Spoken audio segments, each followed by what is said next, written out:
have lived in this house, which we built, my husband and I, 26 years ago now, actually.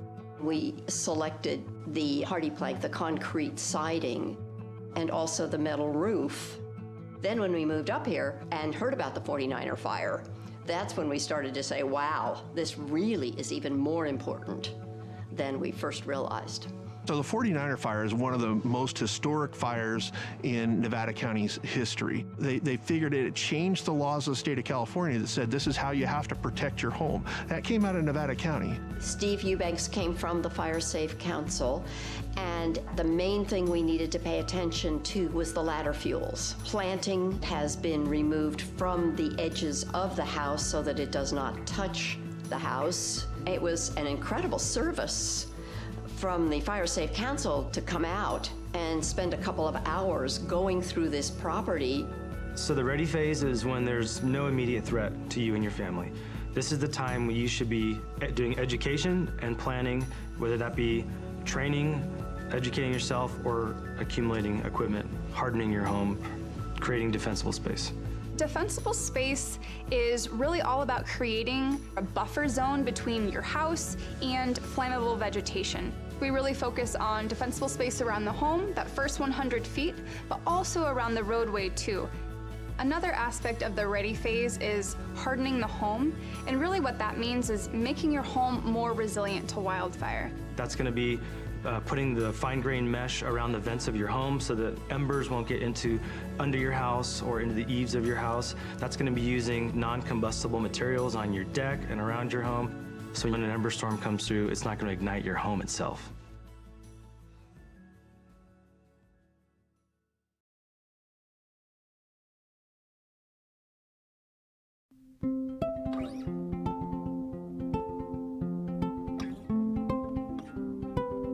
I currently live here in Grass Valley with my parents. All of us have sleep apnea, so we all have CPAP machines that require power in order to run.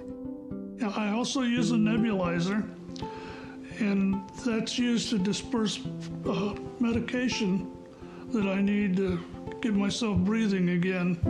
When we have safety shutoffs, we have to hook up our equipment to batteries that have inverters. We have a generator that powers some of the things around the house, but then I obtained a pretty substantial battery from Freed, and it was so easy to go through the process to obtain a battery that I would recommend it to anyone who might have medical needs that require power, or really anything. I would highly recommend contacting Freed. So whether it's a snowstorm or a public safety power shutoff, we really want folks to be thinking about, okay, what are the things I'll need on hand to weather the storm? Do I need to have candles? Do I need to have battery-powered radio? Do I need to have flashlights? So what are the things that you'll need to shelter in place or address the disaster at hand? So a go bag could be anything. It could be a backpack, it could be a suitcase. It's going to be something that you put together to sustain yourself, your family, your pets if needed. That's going to have food, water, medication, clothing, toiletries to get you by for 72 hours. You need to think of your go bag as the only resource you may have. Stores may be closed, the power may be out, so you may have. Call this meeting to order. A special meeting of the Nevada County Board of Supervisors, March 7th, 2023. Please join me in the Pledge of Allegiance to the flag. Pledge allegiance to the flag of the United States of America and to the republic for which it stands, one nation, under God, indivisible, with liberty and justice for all. Thank you. Madam Clerk, are there any corrections or deletions to the agenda? None that I'm aware of, Chair. Very good. Then we will go into our main item today, a resolution proclaiming a local emergency in Nevada County due to the late February 2023 winter storms. Craig and Paul. Yeah, good morning, Chair Schofield, members of the board. Craig Griesbach, Director of Emergency Services. Also joining me today is Paul Cummings, the Program Manager for the Office of Emergency Services as well.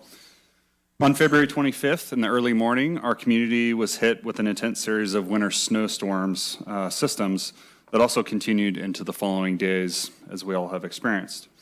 This caused approximately 30% of our community to lose power, downing trees, and making many of our private and public roadways hazardous or nearly impossible to travel. On March 1st, our office proclaimed a local emergency due to these winter storms and in the anticipated impacts. The governor also proclaimed a state of emergency on March 1st as well. Our Emergency Operations Center activated as of February 24th. Over the last 12 days, this team has been doing really a great job addressing needs and impacts 24/7 associated to this event, really with staff and partners, including Public Works teams, Sheriff's Office, CAL FIRE, PG&E, AT&T, Western Propane Gas Association, all our local fire districts, Cal OES, Red Cross, local contractors, cities and town staff, and our local hospital and schools. It's really been a huge community effort. As we all know, our community is a special place. Over 130 county staff have worked over 5,000 hours so far responding to this event. Our road crews have worked 24/7, 12 days straight on the west side and 17 days straight on the eastern side. They spent over 3,000 equipment and staff hours during this response period. This work has included plowing the majority of our over 500 miles of publicly maintained roads. We have brought on 6 private contractors to help with snow and tree removal. We have had assistance from CAL FIRE crews and equipment for the past 11 days, including a National Guard crew. I can't say enough about CAL FIRE as they support us in all our efforts. They've helped with snow removal, hazardous trees. They're even tried to help at the airport today. They've really helped us out a lot for this event. We operated our 24/7, or we're operating right now, our 24/7 warming shelter for the last 12 days, serving between 30 and 60 residents a day. Our sheriff and search and rescue staff have been answering a high volume of calls due to this event over the last 12 days, addressing emergency needs, rescues, and welfare checks. This is a 600% increase for welfare checks and a 1,200% increase for search and rescue missions over this period. It's a pretty immense effort that they have out there, and they've been doing an unbelievable job. We've seen some amazing feats of neighbors helping neighbors as well during this period, all the way from people snowmobiling out to the end of Greenhorn, taking supplies and propane and gas and things like that, sharing supplies and really helping plow each other's property and sidewalks.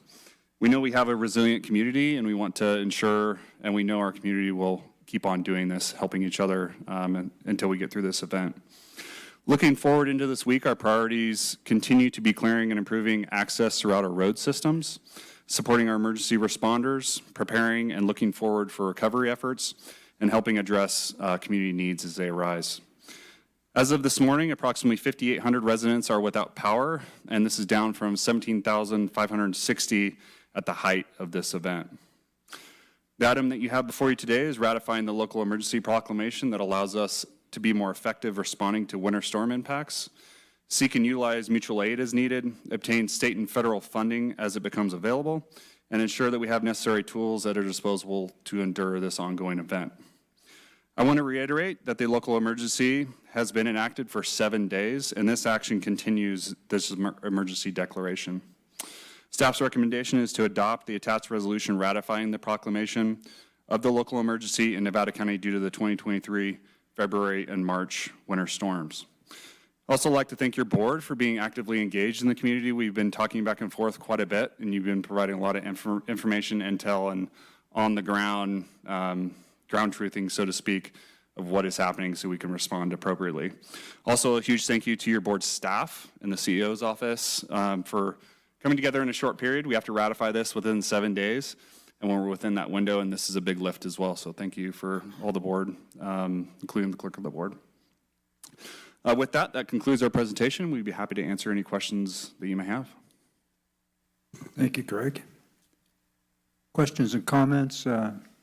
Heidi, I'll start with you. You've had a few issues. Just a few. Thank you. Thank you, Craig. I want to, start by same shout outs. I want staff to know that we deeply appreciate how much time they're spending helping people get out, getting plowed, all the extra effort they're putting in. The sheriff's office, the search and rescue, CAL FIRE. I mean, I've heard also about what's going on out there, and I know people are putting their heart and soul, and they're going to need vacations after this and a break because this is hard work as well. So huge thank you to all of you. Really deeply grateful for that. Also, a huge thank you to the neighborhoods and the neighbors. I've had just innumerable calls and emails. That's pretty much all I've been doing the last few days, and I've asked neighbors to watch out for each other, and they're telling me that's what they're doing. And I think a lot of people are just getting by solely because of that, because of their neighbors helping and then helping each other. I think we need to continue to push hard until we get those last 6,000 people connected. Replow as we are, if there's more snow coming down, those tricky roads that I keep hearing about, North Bloomfield, Greenhorn, U-Bet, Cascade Shores, that they've always problem areas, and so we just need to keep, we can't let up just because other parts of the counties have been connected, and I know we're not letting up. A couple of comments, I think, just for us, I want us to keep focusing on or to look at for the future. Again, the propane delivery issue is the same exact problem we had last year. I don't know if there's more you can tell me, but if not much has changed since last year, then I'd love for us to talk about, maybe in the summer or the fall, we need to do a big briefing about how we're going to prepare for the next storm like this, and we're in the problem areas that we continue to have. So propane delivery is a huge one. I don't know what the answer is, but getting them out earlier, making them more available, having them, any possibility that they can share. So I know whatever the answers would be, because that continues to be an issue. The PG&E, two issues. One would be the communication. So even I have gotten multiple messages. I know that there are, for my house as an example, I haven't been able to get in over a week and a half. I hear from the neighbors that there are multiple lines down. I don't think they're going to be able to have power up by tonight, which is what they're still telling us.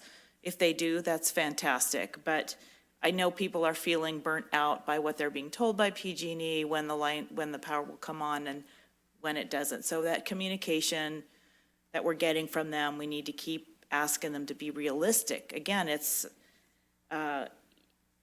knowing helps. If they know it's not going to come on for 2 weeks, they're going to make a different decision than if they think it's going to come on in 2 days. That's really important that people have a realistic assessment.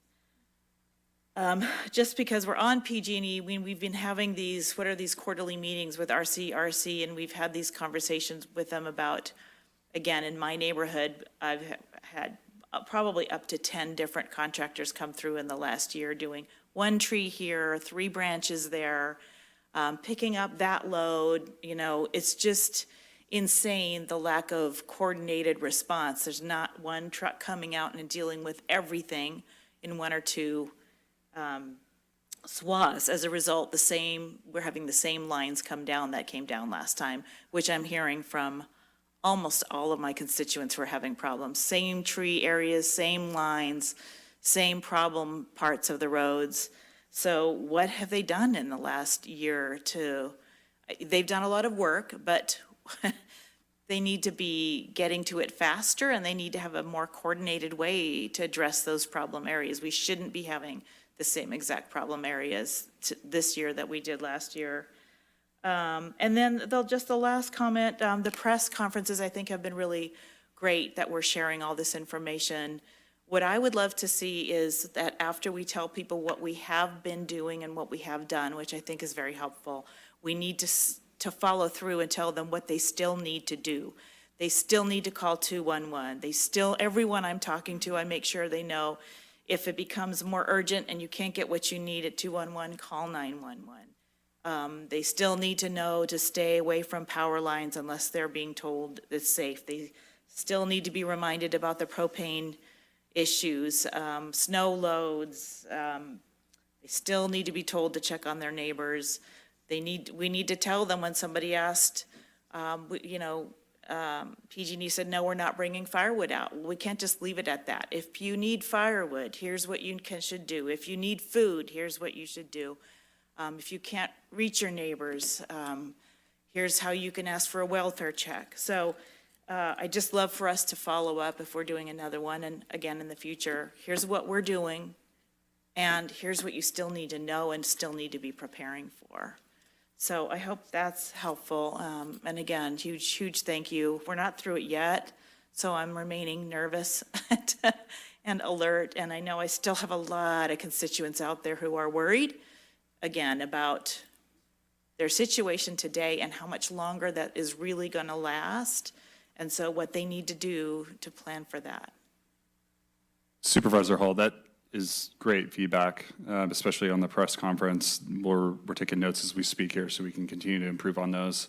What I would like to speak to a little bit is the propane issue, and it is a bigger issue, but I'll throw it over to Paul here, as he's been doing a great job working with Western Gas Propane Association, really to address this issue locally, and it is a regional state, United States issue as well. Good morning, Supervisor Hall and board members, Paul Cummings, OES manager. Yeah, so early on, just like you said, Supervisor Hall, we were seeing some of those trends from last year with the propane deliveries. And so I reached out to the Western Propane Gas Association through Cal OES, through the State Office of Emergency Services. And we actually pulled them together in a call, I think on the second or third day, and said, hey, we're starting to have concerns around the propane delivery, and just give us an update of where you're at. And so that drove a series of, twice-a-day conversations, sometimes once-a-day conversations. And I think what we got from them, which can be frustrating, is that they've had some challenges, just like you heard Craig say. There was a big propane shortage, kind of a long story economically, that at the refineries where they got behind on supply, that then put the whole propane industry, especially, in Nevada County, behind the curve on deliveries. And so there's people that were had the autofill system, right? It was supposed to come out and fill them up, people were running out of propane even before the storm. So then that exacerbated the issue. And then we have the power goes out and people are starting to run generators that are propane driven, and people are using, increased heating because it's cold. So then that exacerbated the problem. And then now we get into where we are currently. And so they had problems with drivers and problems with, vehicles. And I know this kind of sounds like excuses that the Propane Association was making, but this was just their state of affairs as we went into this event.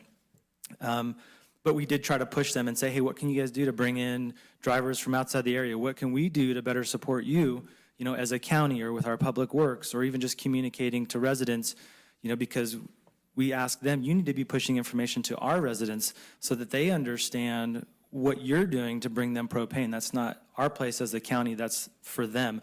And so we were able to get them to create some press releases that we could then amplify through our public information officer. A couple of points to make too, with that they were honestly challenged, just like PG&E and AT&T were, with people's snow, their tanks were buried, for instance, right? Or the drivers couldn't even get up the driveway, and so they'd have to shovel the driveway, shovel a path to the tank, clear the tank. So instead of it being a 15-minute fill, it might take them an hour. So that slowed things down. So there was just these series of things. But to your point, I think that we do need to re-engage the Western Propane Gas Association off-season around how are we going to prevent this from happening again. What kind of safety nets can we put in place? And the Western Propane Gas Association, to be clear, does not represent all of the propane vendors in Nevada County. They only represent some of them. So there's that piece of it too, is how do we communicate with all these different propane vendors when they're not under one umbrella and they're busy and they're hard to reach. So I think that that'll hopefully help resolve some of those issues moving forward, but we are tracking, we are seeing the trends, we are doing our best to hold them accountable. It's just kind of a challenging time for everybody for this regional disaster that we're facing. I think to your point, Supervisor Hall, what can the community do? Sort of what Paul mentioned is they can make sure they're clear around their tanks, make sure their driveways are plowed to a point to where they can get a truck in, because they're two-wheel drive bobtails essentially that have chains on the rear, so they are limited. That's something they can set themselves up for success if they have those resources, so they don't get turned away or get off the route and put out 2 weeks. One last thing I wanted to mention was the cross-filling of tanks, the why can't Suburban fill feral gas? There's major liabilities and legal issues there that we tried to cross that with them last year and again this year, that the governor under his state proclamation of emergency could waive that, but even the companies themselves may not want to accept that liability, because if I'm a feral gas, employee and I go up to a Suburban tank to fill it, but it's not been properly pressure tested, and then, the tank explodes or something bad happens, they are then accepting that liability. So that's where those challenges come in as well, with all these different vendors filling each other's tanks, and things get slowed down. Thank you for those responses. The one message I've heard from the propane companies is to clear your tanks. So that's the one message I've heard. I think it would be great to get that message out again about clear, now that I think their deliveries are going to happen. Clear your driveway, clear around it. We should be pushing those out probably now. And then I do think it would be good. I hear you, Paul. I'm glad you agree that maybe we sit down in the off season and figure out some other strategy for next time. Thank you. Thank you, Heidi. Sue? Well, thanks. I just want to thank you all again. It's been, you guys pick up the ball and keep it rolling and keep our community moving forward in a disaster, and it's so appreciated. And Heidi hit some of the key points. I think some of us, I like the idea, though, be prepared when they are coming out to do your propane. Take a check and see what kind of propane level you have at a time, right? I think those are kind of key, because then you can kind of gauge what you're using too. So I think there's a lot of work we can do as citizens that'll be helpful to everyone that's out on the front lines helping us too. A little different where you are, Heidi, I know, because the snow's a little deeper. Same with me in North San Juan. I mean, there's places up there with drifts at 10 foot, right? So we know, and I just got to give a shout out to this community, though. I watch North San Juan specifically, and all that area, they call with some needs, right? And we've had some rescue stuff that go out there. Same with you, how it really shows you how neighbors can pull together and get things done. And you guys have been so responsive. I've used Allison, our CEO, mostly for all my issues. I send them to her, so you're not getting inundated with more than one person when it goes, and it just moves so smoothly, and that just is accountable to how staff all works together here. Just so appreciative of that. We haven't even said one thing about NID, which is interesting because it's not anything about the county, but those guys have been out working like crazy, because if they don't keep the canals unfrozen moving, you don't have water. So that's what I mean. This whole community, there's a challenge no matter where we are, but everyone's up to that. I watched those guys wade in those cold canals up to their hips, right? And so that's another thing that keeps our water flowing. I appreciate that. And again, PG&E, they're working 24/7. I get that we have issues from the pack with vegetation. I think we could have this problem if every tree was cleared out of the way, right? I was telling Hardy today, I'm amazed how much snow can pack down on a cable. I was driving through today, and there was snow like this on a cable. You can imagine how much weight that puts when you have miles of cable going on. I thought that was interesting just to kind of look at that. Be careful getting your kids back and forth from school. That would be something I would shout out here right now. I was glad to have the kids back at school. There's a lot of snow around Nevada Union specifically. We don't want to have accidents doing that kind of things. Take your time, take a breath. The traffic there, I had the opportunity to drop my granddaughter off this morning, and I was like, oh, shock and awe. Let's be careful here too so we don't have accidents. There was an accident right out here at Highway 20 this morning, right at the where we intersect. So we just all need to be a little extra careful during these times. Pay attention for the other drivers. I mean, there's just a lot going on that we don't have any control over. And but I just say, I can't believe the volunteerism that's happening here in this community is huge. And you guys are kind of organizing that too. On top of all the other things, you're organizing the volunteers that come in and work at our shelter. I think Rubicon is here today that came on to help with some of our snow plowing and digging out. I heard a call the other day that the rescue team went out. They had to cut through like 20 trees to get to the folks, clean out in the middle of nowhere. And so the work that's being done, and we've been on the news on Channel 3. So that tells you that people are paying attention. And then I can't even imagine what they're doing up where Hardy is, to be honest. When I saw the fetus snore, that brought back memories as a kid. you know, where there was a guy standing next to where they've been stacking it, and it made him look minuscule. And so, again, all through the county, it's the same, but yet it's different. And the fact that we can keep this managed, I think, is important. And I love Heidi's idea. We talked about that earlier. Is we do a prepare for fire. So next year, maybe earlier, we need to prepare for a storm ahead of time. We need to make sure people are aware they need to have more wood on you know, people that burn wood for fire. That some of these things we get complacent over. Like really, February, March, you're kind of almost done with your wood pile, right? So we need to look at some of those as we move forward. I like that idea. I think we should talk about that and remind people, again, maybe in November, make sure your propane tank is already full. This is my first year using propane, and I drive my husband crazy because I want to know what the percentage is, right? So I know I've been trying to manage. It was at Christmas the first time I had it, and it was down to 30%, and I was freaking out, right? And the propane companies tell me you're fine, it'll last. But yeah, if you don't run your furnace, right? So I'm learning. I think there's stuff that we all can continue to learn and listen. And the messaging that you guys are all shouting out, I think has been important. It's been great to share on our social media pages as well. We've used some of that. And I think, yeah, I think next year we can come up with even a better plan to help people be prepared. The propane thing has really been interesting. Still, I had somebody talk to me the other day, they don't realize you don't need to run your generator 24/7. That's been a big one. I was shocked at how fast one of those generators will empty your tank, like in a week for 250 gallons. So how do we help folks learn how to manage that and look for that secondary heat that we're possibly going to need over time? And being careful with generator safety, that's been another huge one in my district, just reminding people. I had somebody that left their gas can too close to the exhaust at their generator, and it melted their can, and that could cause a huge fire. So I think there's so many of these things that we need to look at as community members as well. And it's if we can just keep, and you are doing such a great putting out that messaging and reminding people. And we don't want to have carbon monoxide poisoning again where that generator's placed. And I liked that you just had one out on generator safety the other day, and I think that one's huge.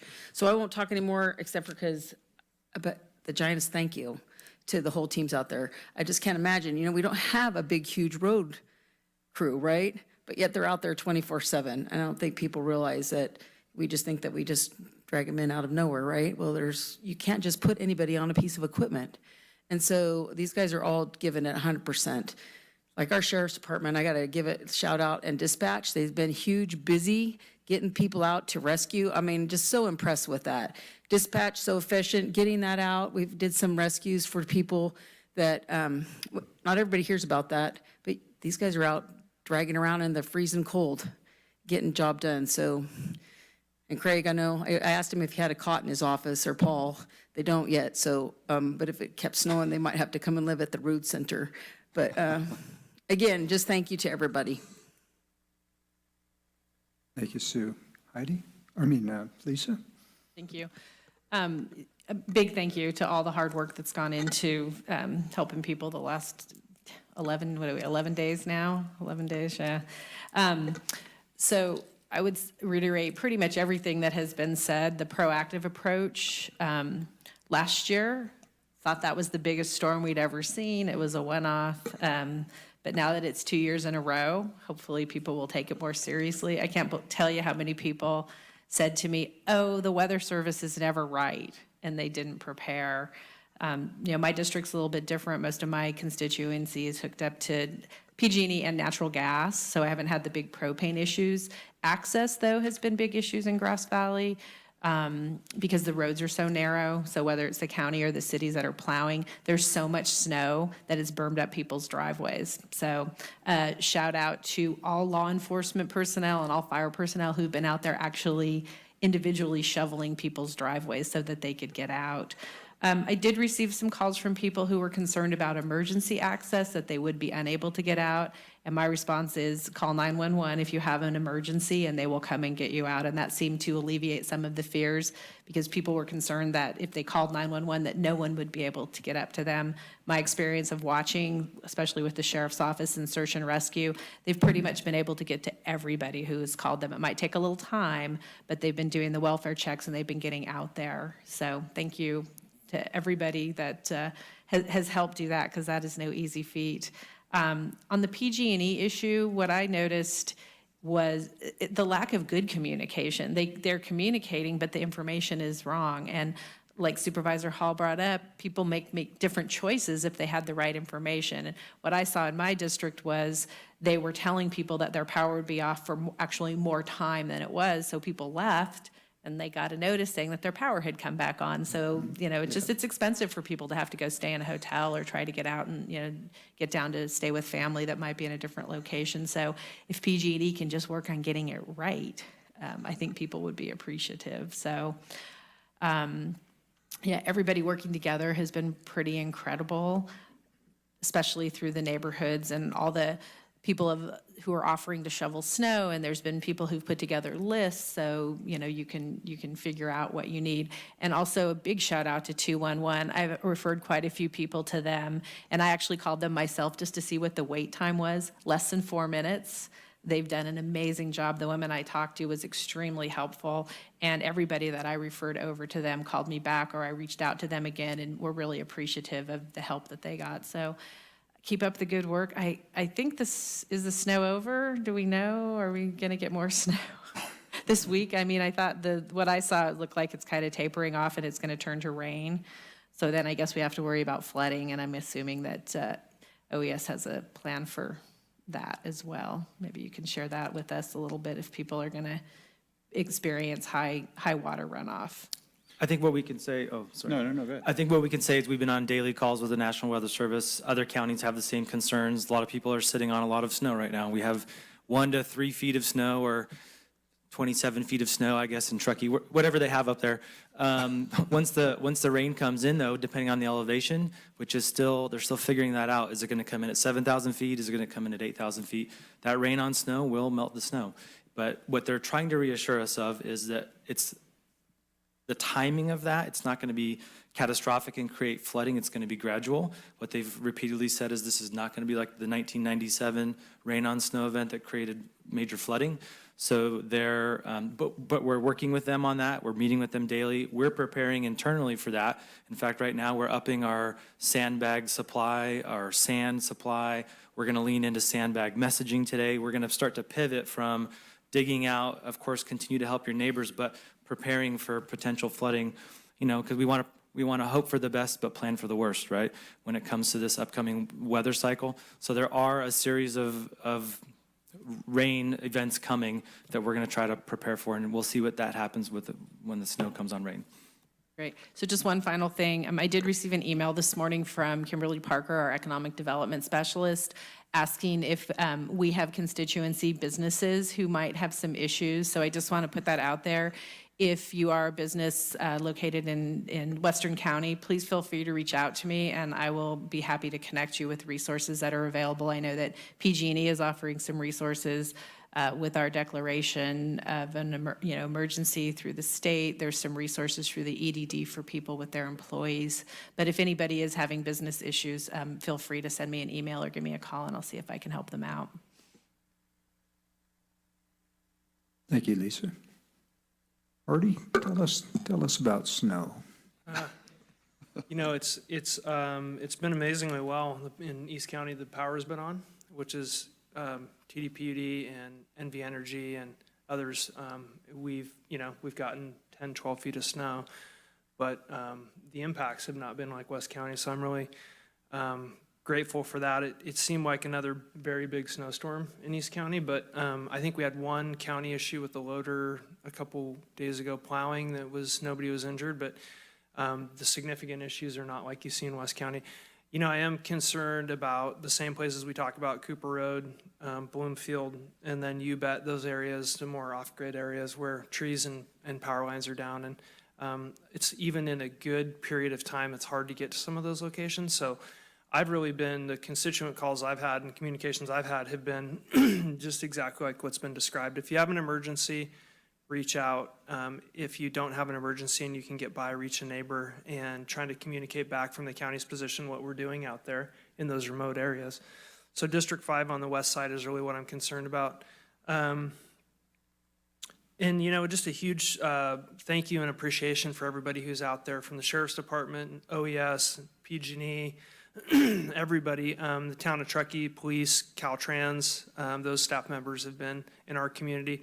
The one piece in East County that we are struggling with is we've had this massive congestion problem. So the roads have essentially been closed off and on for the last 10 days.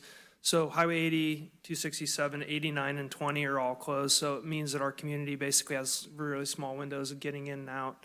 And when the road does open, there's so much interstate traffic that we can't really get anywhere, because as soon as the road opens, the truck will jackknife and the road will reclose. So you just kind of have to time your windows at night or during periods where there's a little less frequency with all the truck traffic to get on the road.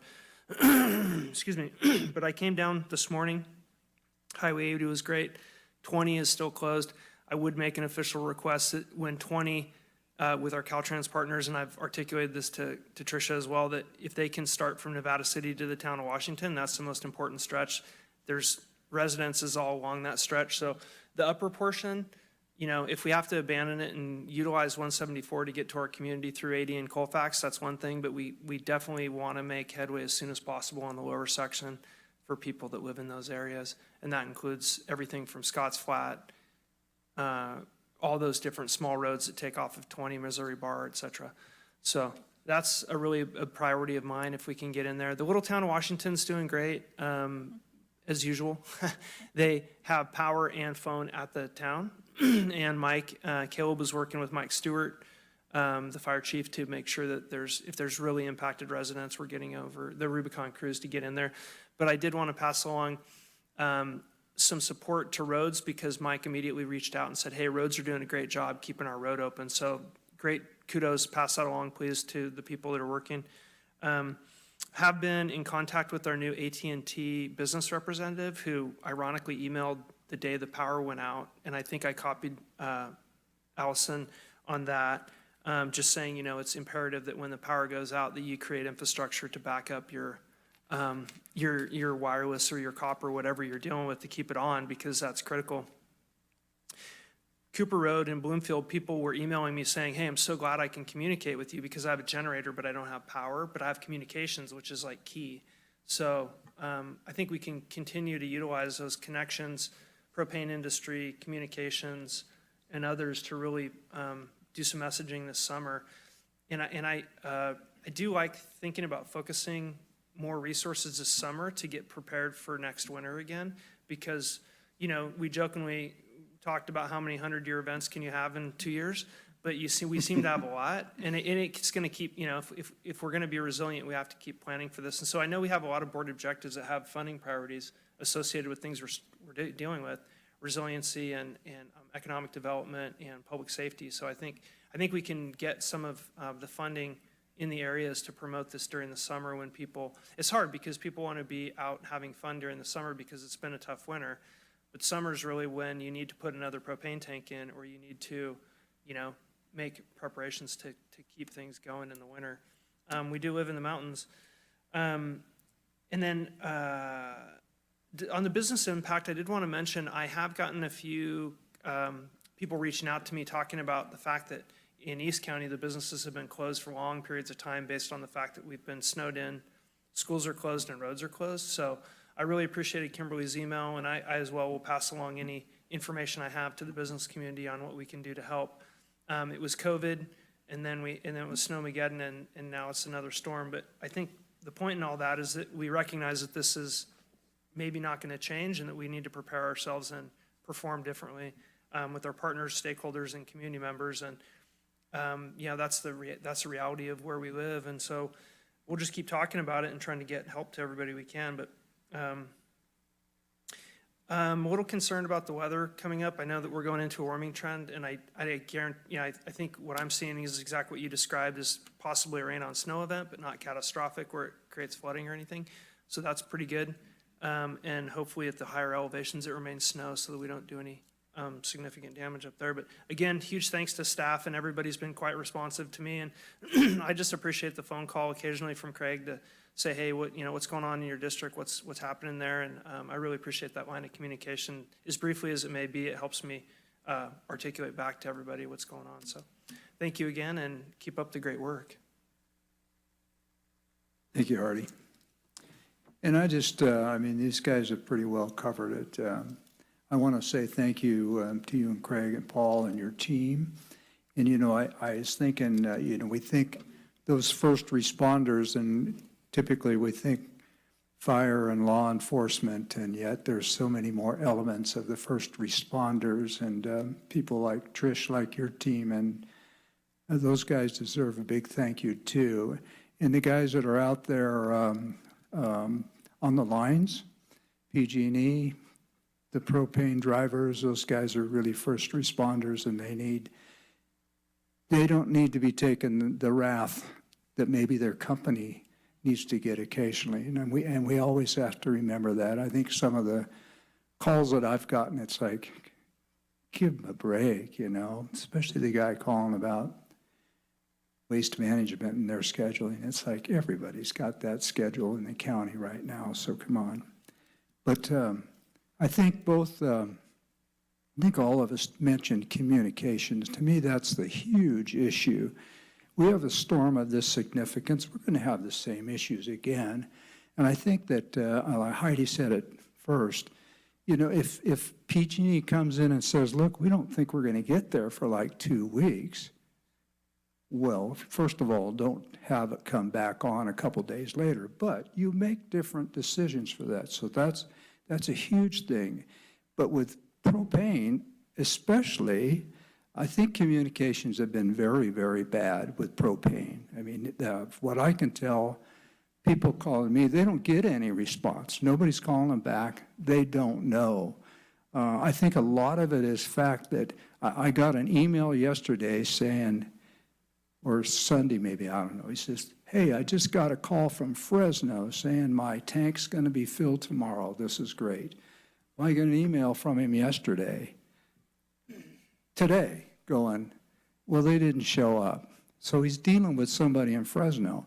If they could somehow bring in local people so that they know what's going on at the local level, I think that would make a huge difference. I don't know that we could get them to stockpile more propane, but that would be my suggestion. So again, you guys have done an exceptional job, and I congratulate you on it. So thank you. Thank you for your comments, too. Chair Schofield?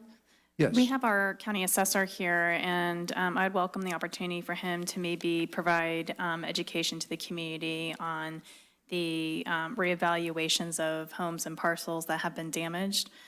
Would that be okay with the board? Absolutely. Thank you. Rolf? Chair Schofield and Honorable Board of Supervisors. I'm Rolf Klein-Hans, your Nevada County Assessor. Forgive my voice, I'm still fighting a cold here. Yes, there is a program in place. It's mandated by the Revenue and Taxation Code and supported by the Governor's Declaration of an Emergency Situation and our own ordinance from Nevada County, I think it's section 6.2, that does allow for, in those situations, if there is a calamity and damage to property, a reduction in the property taxes for that particular piece of property during the period that it is partially unusable. An example might be tree on your garage. Garage is no longer usable. You go through the proper application process, and then there's a reduction in your property taxes with respect to the structural damage that's actually in place. Once it's repaired, excuse me, you would go back to your previous reassessment. There is not a reassessment for a new structure, but rather it's just a replacement program. If you were to upgrade, say, from a 2-car to a 4-car, that would be an improvement and trigger a reassessment. But the repairs are basically, in most instances, do not trigger a reassessment. It's a temporary reduction for the benefit of our property taxpayers. Any specific questions that I might be able to answer? Board members?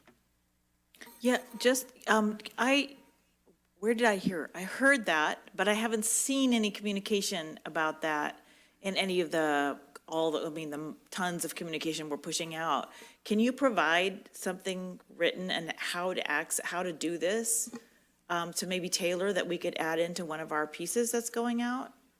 Yes, actually, I was in communication with Taylor yesterday, and I did publish a press release to that effect. It's out in the union, and I had a conversation with Chris Gilbert of KNCO this morning. Okay, I'm happy to provide you all with copies of that press release.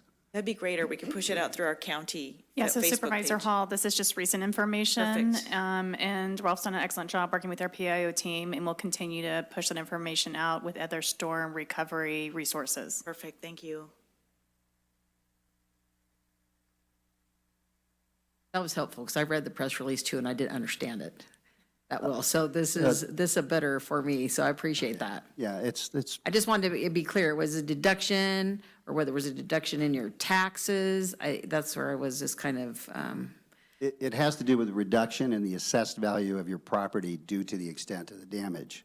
With respect to your income taxes, federal or state, I believe there's some calamity provisions, but that would be for our citizens to talk to their CPAs. so you would just fill this out, so if your house was not repaired in a year, you'd get a deduction for a year, and then when you fixed it, it would go back to normal, basically?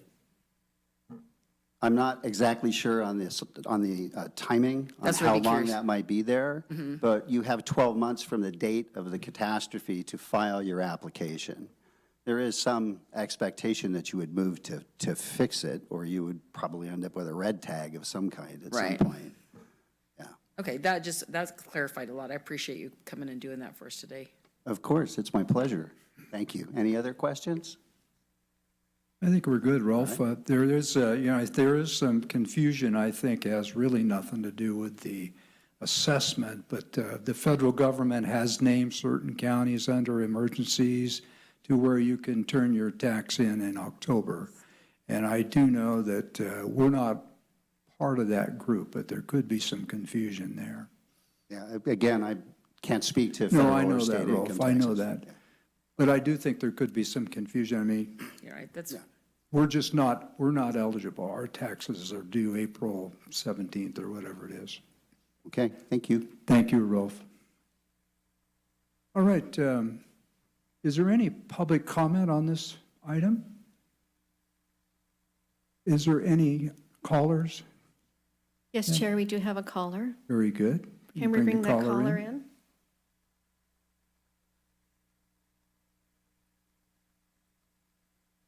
Hello, Board of Supervisors. Matthew Coulter calling in from Grass Valley. And Matthew. I didn't see if, I didn't see if the county council was sitting there at the table. Kit, is she there? We have county council here. It's not Kit, but we do have county council. Okay, and I bring that up because the very first time I met Kit, I shook her hand and said, "Hi, I'm Matthew Coulter. We need to sue PG&E." And I still say that. I drove out Greenhorn Road the other day on a rescue mission with a friend trying to get to his 90-year-old dad, and the poles that broke were so old and so out of date. They couldn't have handled a branch strike, let alone a tree strike. I understand this is a catastrophic event, so on and so forth, but this will continue to happen even in the most minor of storms until we hold PG&E accountable. They were born here in Nevada County after the 1994 Trauner fire and Nevada County's lawsuit against them in 96, and we won. They abandoned Nevada County. I mean, out of spite, they abandoned Nevada County. We're like the pariah county for PG&E. And that's why we're 3, 4, 5 times the amount of outages that any surrounding counties have, even with more snow loads. It's so sad that, and with the high senior population, it's criminal. It's criminal what's happening with PG&E to our county. And until our Board of Supervisors and our county council stands up to PG&E like the county council did during the Trauner fire, we're just going to continue to have these deaths, these multiple unnecessary deaths from PG&E caused events. This is just outrageous that this has been allowed to happen. On a lighter note, 211 didn't even know about the shelter openings for people, so they had no information to give at one point. I mean, we're talking well into these events. Dispatch, I had to call, I think it was yesterday, and let them know that there was a warming shelter because the police officers on the street weren't aware, at least the ones, so they're not getting it in their morning briefings. Communication failures, major thing, having to run 911 calls through the Placer Dispatch Center. I think Banner's still down. So there's just a lot of issues that relate to fire season also. It's totally interlinked. And the cleanup from this is interlinked to fire season because there's so much slash from last year's snow event. So please link these things together and let's see if we can make some headway this year. Thank you. Thank you, Matthew. I might point out that this county has sued PG&E, and we've been successful too.